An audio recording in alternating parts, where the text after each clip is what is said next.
وہ نبیوں میں رحمت لقب پانے والا، مرادیں غریبوں کی بر لانے والا، مصیبت میں غیروں کے کام آنے والا، وہ اپنے پرائے کا غم کھانے والا، اشرف الانبیاء احمد مجتبیٰ محمد مصطفیٰ صلی اللہ علیہ وآلہ وسلم عالم وجود میں رونق افروز ہوئے اور پاکیزہ بدن، ناف بریدہ، ختنہ کیے ہوئے، خوشبو میں بسے ہوئے، بحالت سجدہ مکہ مکرمہ کی مقدس سرزمین میں اپنے والد ماجد کے مکان کے اندر پیدا ہوئے۔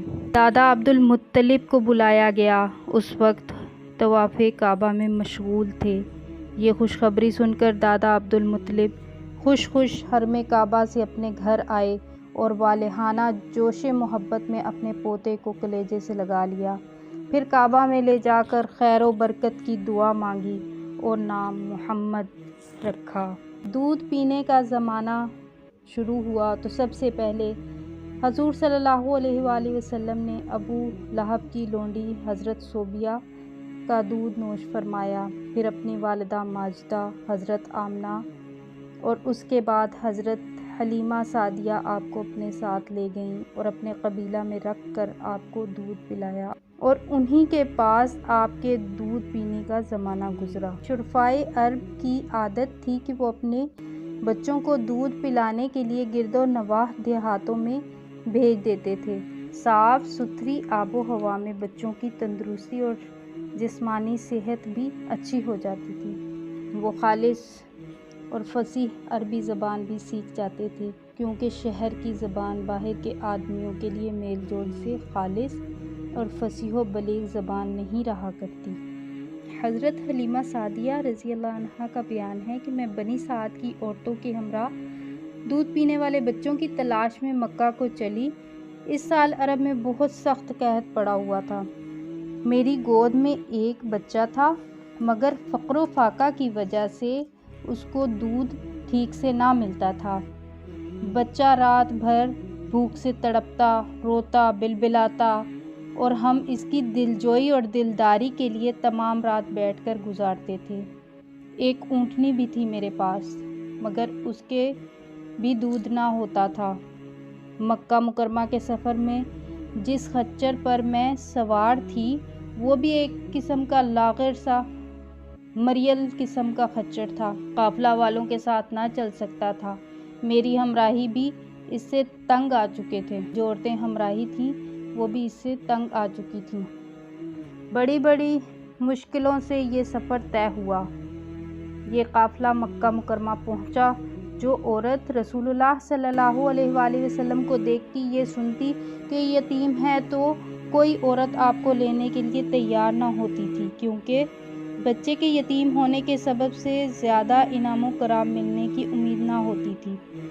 ادھر حضرت حلیمہ سعدیہ کی قسمت کا ستارہ ثریہ زیادہ بلند اور چاند سے زیادہ روشن تھا۔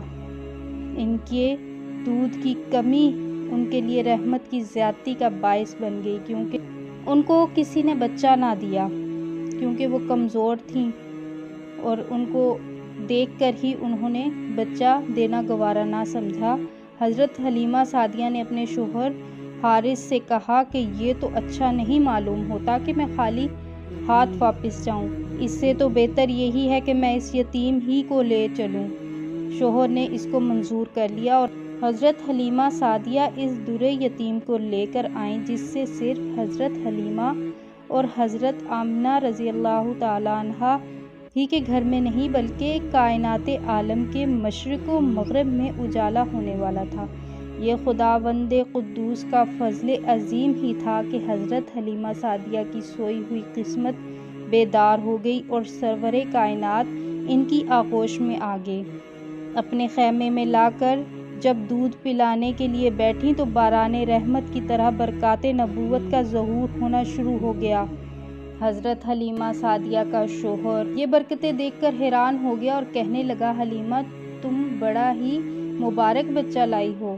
حضرت حلیمہ نے کہا کہ واقعی مجھے بھی یہی امید ہے کہ یہ نہایت ہی بابرکت بچہ ہے اور خدا کی رحمت بن کر ہم کو ملا ہے۔ مجھے یہی توقع ہے کہ اب ہمارا گھر خیر و برکت سے بھر جائے گا۔ حضرت حلیمہ سعدیہ فرماتی ہیں کہ اس کے بعد ہم رحمت عالم کو اپنی گود میں لے کر مکہ مکرمہ سے اپنے گاؤں کی طرف روانہ ہوئے تو میرا وہی خچر جو مریل سا تھا اس قدر تیز چلنے لگا کہ کسی کی سواری اس کی گردن کو نہیں پہنچتی تھی۔ قافلہ کی عورتیں حیران ہو کر مجھ سے کہنے لگی کہ اے حلیمہ، کیا یہ وہی خچر ہے جس پر تم سوار ہو کر آئی تھی، یا کوئی دوسرا تیز رفتار خچر تم نے خرید لیا ہے؟ الغرض ہم اپنے گھر پہنچے، وہاں سخت قحط پڑا ہوا تھا۔ جانور جن کے دودھ خشک ہو چکے تھے، بکریاں، اونٹ، ان کے دودھ نہیں تھے، اور وہ چراگاہیں جو سرسبز بھی نہ رہی تھیں، لیکن حضور صلی اللہ علیہ وآلہ وسلم کی برکت سے ان جانوروں نے دودھ دینا شروع کر دیا، اور جو چراگاہیں سرسبز نہ رہی تھیں ان میں سبزہ آنا شروع ہو گیا۔ الغرض اس طرح ہر دم ہر قدم پر ہم برابر آپ کی برکتوں کا مشاہدہ کرتے رہے، یہاں تک کہ 2 سال پورے ہو گئے۔ ہم نے آپ کا دودھ چھڑا دیا۔ آپ کی تندرستی اور نشو و نما کا حال دوسرے بچوں سے اتنا اچھا تھا کہ 2 سال میں آپ خوب اچھے بڑے معلوم ہونے لگے۔ اب ہم دستور کے مطابق رحمت عالم کو ان کی والدہ کے پاس لائے اور انہوں نے حسب توفیق ہم کو انعام و کرام سے نوازا۔ وہ قاعدہ کے مطابق اب ہمیں رحمت عالم کو اپنے پاس رکھنے کا کوئی حق نہیں تھا، مگر آپ کی برکات نبوت کی وجہ سے ایک لمحہ کے لیے بھی ہم کو آپ کی جدائی گوارا نہیں تھی۔ عجیب اتفاق کہ اس سال مکہ معظمہ میں وبائی بیماری پھیلی ہوئی تھی، چنانچہ ہم نے اس وبا کا بہانہ کر کے حضرت بی بی آمنہ کو رضامند کر لیا، اور پھر ہم رحمت عالم کو واپس اپنے گھر لے آئے، اور پھر ہمارا مکان رحمتوں اور برکتوں کی کان بن گیا، اور ہم نہایت خوش و خرم ہو کر رہنے لگے۔ آپ صلی اللہ علیہ وآلہ وسلم گھر سے باہر نکلتے دوسرے لڑکوں کو کھیلتے ہوئے دیکھتے، مگر خود ہمیشہ ہر قسم کے کھیل کود سے علیحدہ رہتے۔ ایک روز مجھ سے کہنے لگے کہ اماں جان، میرے دوسرے بہن بھائی دن بھر نظر نہیں آتے، یہ لوگ ہمیشہ صبح کو اٹھ کر روزانہ کہیں چلے جاتے ہیں۔ میں نے کہا کہ یہ لوگ بکریاں چرانے چلے جاتے ہیں۔ یہ سن کر آپ صلی اللہ علیہ وآلہ وسلم نے فرمایا کہ اماں جان، مجھے بھی میرے بہن بھائیوں کے ساتھ بھیجا کیجیے۔ چنانچہ آپ کے اصرار سے مجبور ہو کر آپ کو حضرت حلیمہ نے اپنے بچوں کے ساتھ چراگاہ جانے کی اجازت دے دی، اور آپ روزانہ جہاں حضرت حلیمہ کی بکریاں چرتی تھی تشریف لے جاتے رہے، اور بکریاں چراگاہوں میں لے جا کر ان کی دیکھ بھال کرنا جو تمام انبیاء اور رسولوں کی سنت ہے، آپ نے اپنے عمل سے بچپن ہی میں اپنی ایک خصلت نبوت کا اظہار فرما دیا۔ السلام علیکم ورحمۃ اللہ وبرکاتہ۔